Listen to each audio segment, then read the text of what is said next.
Me, Skip, I think Floyd just looked. Floyd, you done made enough money. Things didn't go right. You know, took a loss. I took a heavy loss, actually. But nothing can hold me back. Get back? Yep. Does this man have no shame? No. Is he not easy money Mayweather now? Get that money. Yeah. Shannon Sharpe didn't mince his words after hearing about Floyd Mayweather allegedly losing $420 million in a scam. Sharpe expressed his profound disappointment, emphasizing that all necessary legal procedures, both state and federal, had been followed. He was particularly critical of Mayweather for not stepping up to take full responsibility, believing that someone of his stature should not have ignored such vital financial details. Disappointed. The thing is that Floyd is what they call an independent contractor. And what happens is that when you become an independent contractor, Skip, if you make $230 million, they give you two checks or a check for $230 million. It is up to you to take out the deduction and make sure state, federal, whatever else needs to be deducted is paid to the Internal Revenue Service. In light of the backlash, Mayweather opened up about his relationship with money, defending his approach. He pointed out that discussing wealth doesn't inherently make someone a bad person. For him, money is a tool for living an exciting and fulfilling life, offering experiences beyond the reach of most people. He views financial independence as a key to happiness. Floyd, you seem really comfortable talking about money. A lot of people in the UK are not. So what are your beliefs around money? Just because I talk about money doesn't make me a bad person. I mean, I like to have the finer things in life. Money don't make me, I make money. I like to feed my family. You know, we can't feed our family just saying I love you. You know, money is able to put us in a position so we can have the finer things in life. So we are able to travel over to the UK and experience and do different things. We're able to travel to Dubai and other countries and have fun and live life and experience different things. So when you're able to make a lot of money, you're able to do those certain things. And for those people that don't have any money, because life is all about having different experiences. Mayweather admitted that his approach to business often involves high-risk investments. He explained that he tends to invest in ventures that many would find difficult to understand. These risky moves might fail more often than they succeed, but for him, the potential for extraordinary rewards justifies the gamble. Mayweather even acknowledged that about 90% of his investments don't pan out, underscoring his mindset as a risk-taking entrepreneur. The money I'm able to bring my team as well as my family around the world so they can experience different things. Something you said earlier, Floyd, it really fascinated me. And it gave me an insight that you really learned about money. Is you said in real estate, you got to know what to do on a small scale first. Yes. And then you went big. And is that because you don't want to take massive risk because you want to be smart with your money? Well, like you don't go out there and work extremely hard for so many years and then take every dime you got and just put it into something that you don't know about. Well, a lot of people do, don't they? I mean, and a majority of the time you get bad results. 90% of the time you get bad results. Just like boxing. You know, I've gotten great results because I took my time. Floyd frequently flaunts his wealth, believing that it's a symbol of his hard-earned success. He often posts photos and videos showcasing stacks of cash and substantial bank deposits. For him, this isn't just about flexing, it's evidence of how far he's come. However, critics like Shannon Sharpe question whether Floyd's obsession with showing his wealth may be overshadowing the need for sound financial decision-making. The Money Man is getting ready. Super Bowl weekend, Las Vegas. We had to get the ones, make it rain. I need everybody. That girl collection, Thursday, Friday, Saturday, Sunday, the Super Bowl, or whoever win or lose, it don't matter. I need everybody there. Girl collection. Yeah.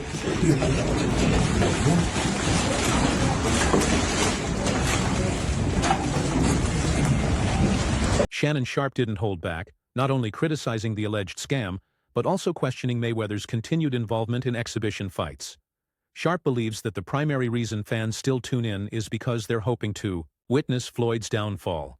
In his eyes, these exhibitions have strayed far from the essence of real boxing, now resembling more of a scripted spectacle, similar to WWE.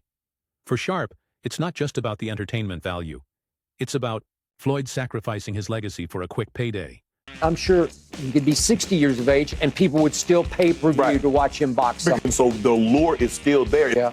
They want to see Floyd get beat, even if it's somebody that's not a name that we. Man, a YouTuber did something that a world champion couldn't do. Yeah. Didn't? Yes. No. But I saw Floyd Mayweather get knocked down. But at what point does Floyd have enough money not to stoop to do these exhibitions? But at some point, there is athletic dignity attached to 50 and 0, and that's the allure of this. Yeah. It's the equivalent of, okay? And the people that they're putting him in there with can't put him in harm's way. No. So he doesn't see, like, you know, like you said, I watched this ruckus on Twitter. I was like, what? Like, oh my goodness. Okay. It definitely was like. Sharpe didn't stop there. He called out Mayweather's fight with Logan Paul, labeling it disrespectful to the legacy of a boxing legend. He argued that someone of Mayweather's stature shouldn't stoop to such events that prioritize spectacle over real competition. For Sharpe, the bigger question is, why would a fighter with such a legendary career compromise his dignity for money? His conclusion was simple. Mayweather seems to be putting financial gain above the honor of preserving his legacy. Get back? Yep. Does this man have no shame? No. Is he not easy money Mayweather now? Get that money. Yeah. Get that money. He'll pick up either 15, 20 mil. He was a highly respected champion. Still He is. dominated the sport. Yes. Greatest defensive fighter ever. And you're going to stoop to this? Yep. It's not even the right Paul. It's not Jake Paul. It's the older we get brother. the brother. We get the brother. He's then. easier. Look, I was like, I started with the moment Nate Robinson hit that canvas face first. Yep. I'm like, who can we nominate as an athlete to get our get back? I looked at James Johnson. Okay, but it's not Jake. It's the older brother. I want somebody. Somebody? Brandon Marshall. Our first things first, Brandon Marshall. Yep. But I'm going to tell you who good with their hands and you might not know. Curtis Martin. So what? And we want our get back. That's what's so what. So you want Curtis Martin to fight Jake Paul? I now? wanted to fight something. We go get our get back. Y'all not finna have bragging Well, rights. this isn't even a fight. Nope. This is an exhibition. No, I know what happens. How low can you go? I know you over there. You're like, yeah, we got him. You know, no. We go get our get back. This for the culture. We got to represent. Money represent. Represent? Yep, lump him up. You represented against Conor McGregor, and it was a worthy fight. That's It okay, was we'll actually a battle. We gonna lump him up. Yeah, we gonna lump him up. As Floyd shifts more of his focus to real estate, his bold claims have attracted skepticism. He recently boasted of acquiring 1,000 apartment units spread across 62 buildings in New York, but property records paint a different picture. No ownership. Transfers have been recorded, and even reputable organizations like the NYC Housing Partnership have no knowledge of such deals. These inconsistencies have left many questioning whether Floyd's real estate empire is just another elaborate story. Floyd Mayweather Jr. I mean, we all know him, the tremendous, talented boxer, but people don't realize how smart he is in business, especially real estate. He just did a blockbuster deal, forget about it. Upper Manhattan, 1,000 units consisting of 60 buildings, affordable housing, $402 million purchase price. The seller, Black Spruce Management. This is going to be a monster huge deal. Already a very big portion of it already closed. The remaining portion should be closing the beginning of 2025. This is a guy who believes in long-term wealth, generational wealth. He's heavily involved in skyscrapers. Now he's getting very, very big in affordable housing in Upper Manhattan. Tremendous deal. $402 million. Once again, 1,000 units, 60 buildings. Forget about it, Maron.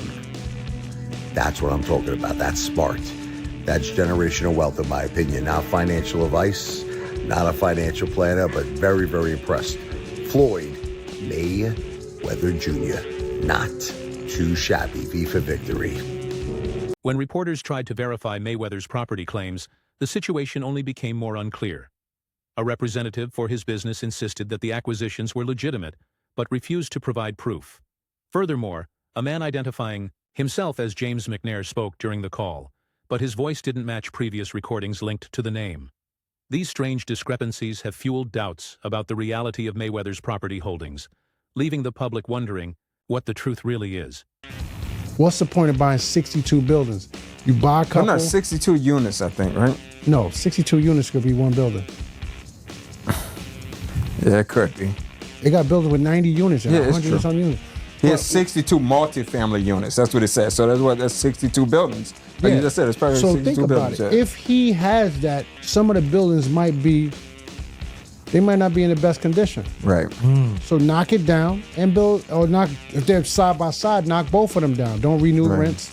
Let them move out and then build a skyscraper. Right. Or if he makes commercial properties out of some of those. That's what I'm saying. A spokesperson, claiming to represent Mayweather, shared that Floyd's passion for real estate stemmed from his childhood in low-income housing.